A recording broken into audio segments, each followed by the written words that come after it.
Hi Davis, welcome back to part two of the hitting experience video analysis. I'm Trevor Coleman, graduate assistant baseball coach here at the University of Missouri. And I wanted to go ahead and compare your swing to New York Yankee first baseman Mark Teixeira, a real successful Major League Baseball player. He's a switch hitter. We're just going to analyze the swing from his left-handed side today. There are some similarities and some differences, pardon me, in his swing. Let's start, let me rewind him back to his stance. And this actually gets right in here.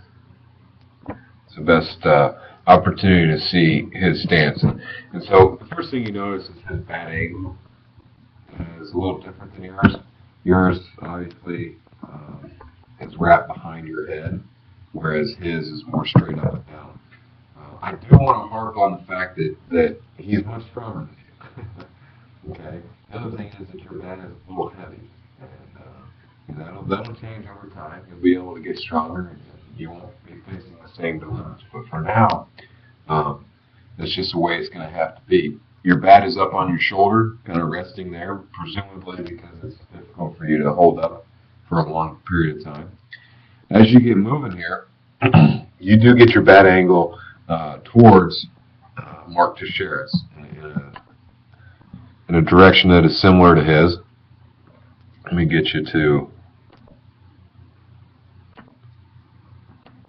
your foot is just now landing. So that's where you are when your foot lands. Let's go ahead and look at Teixeira where he's at when his foot lands, which is what we call our launch position. Right there. Yeah, it might be a little. Whoops. Okay. So these are the same positions that we're in, that you're both in, as far as what we call our launch position. If you look at our lower body compared to his, let's go ahead and point out one significant difference, is we've already started to go with our lower body. Okay, it might be a little premature, or he might be a little late, one of the two. But I do want to note that. The other thing is, we have, like I talked about in our part one, we have this long arm bar that's going on.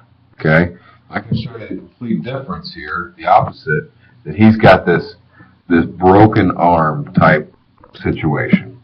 This is a more agile, more athletic position for us to whip our hands through the zone, which in turn whips our bat through the zone. So from this launch position, there's another very, very key difference here. Okay, two of them actually. One, your back elbow is already dipped, which is causing this to happen. Your shoulders being out of whack. If you look at his shoulders, we drew a line through his shoulders. They're just slightly pointed upward towards the pitcher. Yours are a little bit more drastically. I believe that to be because we have a hard time supporting the weight of the bat. Okay, not necessarily anything to do with fundamental-wise, but I would say one possible fundamental thing that might be hurting us is our lower body is gone. Okay, our lower body is starting to go already, which leaves the support for the weight of our bat. It abandons the need for that. So anyway, that's one thing to look at, and that's our shoulder is being tipped backwards, which kicks our elbow below, and it starts to come forward a little prematurely. Okay. The other big difference I want to show you is, hopefully it's not too hard to see, is our wrist angle. So it looks to me from this picture that we have this going on. Our wrist is kind of like this. Our arm's kind of like this, and our wrist is just cocked maybe a little bit in this direction here, but probably more like this. Okay? His wrist is like this and like this. Okay? Yours is kind of rolled over the nose bat. His is kind of pinched, pardon me, and locked in there. And what that allows is this right here. Let me go back one frame. Okay. Let me scoot you up a frame or two.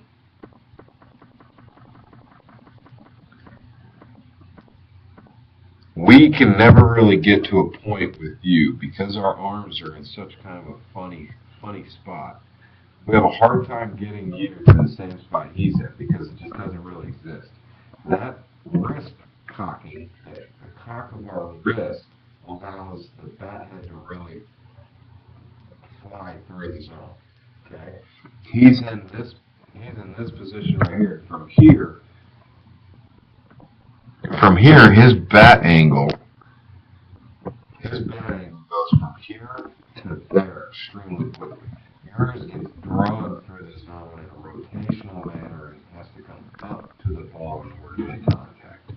So I'm nervous about that being consistent enough for us to be successful in the long term. Let's go ahead and take him frame by frame through this. And you'll be able to see what I'm talking about a little bit more. When he gets to contact, which is presumably right there, we can take you to contact. You have this longer, slower bat path to the baseball. Now we're attempting it at an upward angle that's taking all of our might to get to that point right there. Let me back up one frame a little clearer, I think. Okay. Our arm, we already know, as we saw earlier, our left elbow is tucked underneath this here. Not very powerful position. Okay. Or he has his back elbow by his back hip. A much more powerful position for him to be in to launch that baseball. The right arm is a little too straight. It's got a little bit of bend in it. Yours has a little bit more bend in it. I'm not as concerned about that at this stage of the swing. But the other thing I want to point out is, and this is kind of contingent on where the tee was set up for you, or you had the opportunity to move it yourself if you liked. But if we look at where his contact point is, I mean, much different than yours. Yours is inside, just off your back knee, essentially. So his would have been back here, okay? I want to thank you. I need to wrap it up here now. The video system is going to shut me off here in a few seconds. I want to thank you, Davis, for participating this year in the Mizzou hitting experience. Hopefully this video analysis helped. Feel free here to come up and ask any questions you have. And we hope to see you at future Tiger camps. Thank you.